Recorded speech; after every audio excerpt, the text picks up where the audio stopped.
여러분의 미래가 달달하길 바래. 안녕하세요. 낭만 강사 홍사부입니다. 자, 1학기 말고사가 끝나면 이제 여름방학이 시작됩니다. 여름방학부터 논술을 시작하는 사람들이 많잖아요. 자, 논술 준비를 시작하면서 분명히 뭔가 쎄한 느낌이 올 겁니다. 자, 여러분들이 범하기 쉬운 오류, 그리고 어떻게 준비를 해야 될지에 대해서 여러분들한테 설명해 드리려고 합니다. 자, 슬기로운 논술 준비 생활. 지금부터 시작합니다.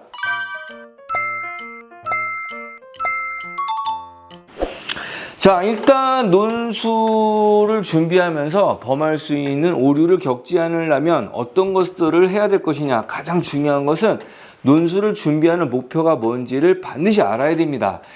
자, 그러면 논술을 준비하는 데는 두 가지 이유가 있다고 생각을 해요. 첫 번째는 보험 삼아 논술을 준비하는 겁니다. 상위권들에 해당되는 이야기죠. 자, 두 번째는 대학을 업하기 위한 방식으로서 논술을 준비하는 겁니다. 이런 경우에는 국어하고 영어가 잘 안 되는 경우, 수학 점수와 과학 점수가 좀 상대적으로 높을 경우에는 분명히 이런 방법을 취하게 될 겁니다. 자, 이런 상황에서 여러분들이 겪을 수 있는 오류가 어떤 건지 일단 생각해 보도록 할게요. 자, 지금 두 가지의 이유를 말씀을 드렸는데, 오늘은 대학을 업하기 위한 조건으로서의 논술을 준비하는 방향에 대해서 설명을 해 드리려고 합니다. 자, 그렇다면 가장 중요한 것은 왜 내가 논술 전형을 선택했는지에 대한 것을 잊지 말아야 된다는 얘기죠. 그건 어떤 얘기냐면 대학을 업하려고 하는 겁니다. 자, 대학을 업하려고 한다는 그 목적을 잊는 순간 여러분들은 반드시 잘못에 빠지게 됩니다. 자, 대학을 업한다는 조건상에서는 상위권의 개념과 좀 중하위권의 개념들이 분명히 존재를 할 겁니다. 자, 상위권 같은 경우에는 어느 정도 국영수가 갖춰져 있는데 의대를 노리기엔 조금 아쉬운 그런 상황이라면 논술로서 의대를 노리는 경우가 있을 겁니다. 자, 그 다음에는 이런 경우가 있겠죠. 중하위권 같은 경우에는 영어하고 국어 잘 안 오르잖아요. 당연히 잘 안 오르지. 그러니까 이런 경우에는 수학과 과학 점수가 높기 때문에 논술로서 내가 대학을 업하는 조건을 만들겠다라는 겁니다. 자, 그렇다면 지금 생각을 좀 해봅시다. 자, 그럼 논술 준비를 시작하려고 그러면 어떻게 할까? 지금 여기서 뭔가의 도움을 얻으려고 하기 때문에 상담을 받으려고 그러겠죠. 그렇다면 입학을 전담하는 선생님이라든지 아니면 논술학원을 가서 조언을 구할 겁니다. 그 분들이 말을 할 때 대학을 먼저 선정하라는 말을 가장 많이 하거든요. 자, 이게 맞느냐에 대한 부분이 가장 큰 오류의 시작입니다.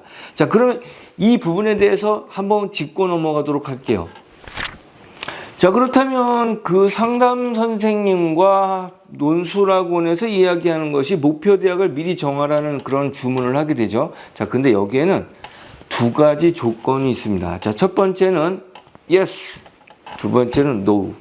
자, 첫 번째는 만약에 내가 국영수가 어느 정도 되는 상황에서 의대를 선택을 한다면 예스입니다. 자, 왜냐하면 대학이라는 부분에서 특목고가 점하는 부분이 굉장히 크거든요. 이 특목고 중에도 의학학 계열을 지원하는 데 있어서 가급적이면 영재고의 경쟁은 피하는 게 좋습니다. 일단 특화된 아이들이 많고 기본적인 소양이 상당히 높죠. 자, 이런 경우에는 대학을 선택을 해서 이 친구들하고의 경쟁을 피하는 것이 좋을 거라고 생각을 합니다.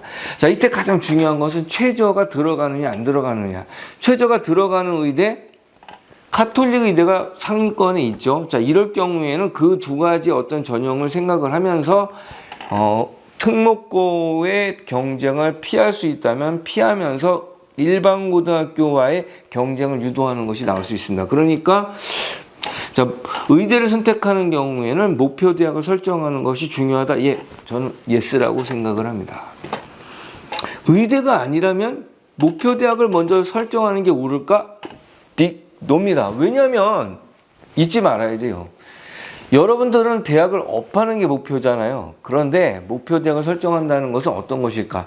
실력에 의해서 하는 것보다는 대부분 기하와 확통 그리고 과학을 선택을 하느냐 마느냐에 대한 것들을 분명히 상담받게 될 겁니다.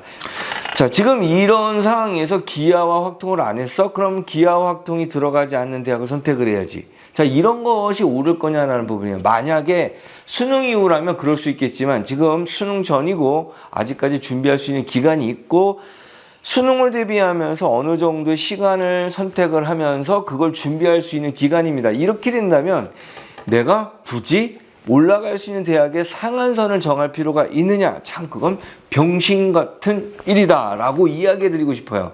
자, 그러니까 내가 만약에 의대가 아닌 상황에서 대학을 업시키고 싶다라면은 그것은 기하와 확통을 선택을 하면서 상한선을 없애는 거, 내가 선택할 수 있는 대학의 상한선을 없애는 것이 가장 중요한 부분 아닐까요? 자, 이것이 여러분들이 범할 수 있는 첫 번째 오류죠. 자, 이 오류를 피한다면 여러분들이 목표로 한 대학을 업시키는 것에 대한 조건은 분명히 상한선이 없어질 겁니다. 그러니까 반드시 이거 유념해야 되겠죠. 자, 그럼 그 다음으로 이걸 어떻게 준비할 건지에 대한 걸 설명해 드릴게요. 자, 그러면 여름방학 동안 어떻게 준비하는 것이 좋을까? 자, 첫 번째로는 대학 중에서 의대를 선택하려고 하는 생각을 갖고 있다면, 자, 어떤 것을 먼저 해야 될까? 저는 국어, 영어의 성적을 올려서 수능의 전반적인 점수를 올리는 것에 한 표 던지겠습니다. 자, 왜 그러냐면 아까 말씀드렸죠. 자, 의대에서도 대학의 목표를 설정한다고 그랬잖아요. 자, 이것은 어떤 개념과 있느냐면 특목고를 피할 수 있으면 피하는 것이 좋다고 말씀을 드렸죠. 그러니까 내가 특목고를 피할 수 있다, 최저를 확실하게 구축할 수 있다면 내가 선택할 수 있는 의대의 최상이 어디? 가톨릭 의대까지 볼 수 있다는 얘기잖아요. 자, 그러니까 영재고를 피하면서 내가 갈 수 있는 대학의 한계선을 없애겠다? 자, 그렇다면 당연히 최저의 그 조건을 만족시키는 게 1번이겠죠. 그러니까 수능에서 영어, 국어 성적을 최대한 올려서 수능의 최저를 올리는 것이 1번이라고 봅니다. 자, 그 다음 두 번째는 당연하죠. 기하고 확통을 대부분 다 끼고 있습니다. 기하고 확통의 개념을 완성해 주는 것이 가장 중요합니다. 이 상위권 대학에서는 이 확통에서의 추정 부분이 나오는 경우가 꽤 있고요. 자, 그 다음에 이항 정리에 대한 부분이 상당히 디테일하게 나오는 경우가 꽤 있습니다. 자, 그리고 기하에서도 성질을 활용을 하면 상당히 좀 쉽게 풀릴 수 있는 경우가 있거든요. 자, 일단 시간이 상당히 문제가 될 수 있습니다. 가톨릭 의대 같은 경우에는 자, 시간이 가장 큰 문제점이 되는 요소입니다. 그리고 경희대 의대 같은 경우에도 마찬가지죠. 경희대 의대 같은 경우에도 시간적인 부분이 가장 문제가 되거든요. 이때 2차 곡선의 특징을 한다면 그 시간을 세이브할 수 있는 부분이 있고 다른 것에 시간을 더 투자할 수 있는 상황이기 때문에 충분히 메리트가 있습니다. 그러니까 기하와 확통 개념을 갖추되 조금 디테일하게 심화된 상태에서 준비를 하는 것이 옳다고 봅니다. 자, 두 번째로 대학을 업하고 싶다. 의대가 아닌 쪽에서 대학을 업하고 싶다. 이랬을 경우에 어떡할까? 자, 이것도 1번은 국어에 좀 집중을 조금 하면서 전체적인 점수를 올릴 수 있는 것이 가장 좋습니다. 왜냐하면 논술만 갖고 가는 것보다는 여러 가지 조건을 만족을 시키면서 선택지를 더 늘려가는 것은 당연히 좋다. 그리고 최저를 올릴 수 있다면 뭐 더 나은 것도 만들 수가 있겠죠. 그렇다면 수시를 지원하는 데 있어서 분명히 여러 가지 선택지가 생길 수가 있습니다. 이거는 지원할 때 내 성적이 최저까지 확보를 할 수 있다면 할 수 있는 선택지가 많기 때문에 국어 점수라든지 아니면 영어 점수라든지를 높일 수 있는 방향을 찾는 것은 상당히 중요한 부분 중에 하나입니다. 자, 그렇지만 그래도 안 되는 경우가 분명히 존재를 하죠. 자, 이럴 경우에는 당연하죠. 수학의 기본적인 개념 사항을 다시 한번 점검하는 게 굉장히 중요합니다. 자, 그렇지만 여름방학에 특화돼서 해야 되는 것은 어떤 것일까? 확통하고 기하의 기본 개념을 높이는 것이 굉장히 중요합니다. 이것이 상당히 디테일한 부분까지 들어갈 필요는 없겠지만 자, 확률 같은 경우에는 확률의 계산에 대한 부분이 내가 반드시 취득해야 될 그러한 내용이에요. 왜냐하면 경우의 수라든지 이런 부분이 확률의 계산을 통하지 않는다면 그 풀이가 상당히 약화돼요. 그래서 채점을 했을 때 좋은 점수를 받을 수 있는 조건이 나타나지 않습니다. 자, 그리고 기하 같은 경우에는 2차 곡선 같은 경우에는 미적을 통해서 나타낼 수 있는 것도 굉장히 많습니다. 그러니까 그것보다는 벡터의 크기에 대한 해석 부분을 좀 더 확보해 놓는 게 좋겠다. 그러니까 기하에서도 특히 벡터의 크기에 대한 해석 부분을 내가 확보해 놓는다면 여러분들이 문제를 푸는 데 있어서 좀 더 풍부하게 풀 수 있는 스킬이 만들어집니다. 자, 그러니까 이 부분을 조금 더 다듬어 놓는 게 좋겠죠. 자, 지금까지 여러분들이 여름방학 때 그 논술을 시작함에 있어서 겪을 수 있는 오류 중에 가장 큰 게 뭔지라는 거, 그 다음에 그거를 피해서 어떻게 준비할 수 있는지를 여러분들한테 소개를 해드렸습니다. 자, 가장 중요한 것은 내가 대학을 업하기 위해서 논술을 준비한다는 거예요. 그런데 그 업하는 것에 굳이 상한선을 만들어 놓을 필요는 없다.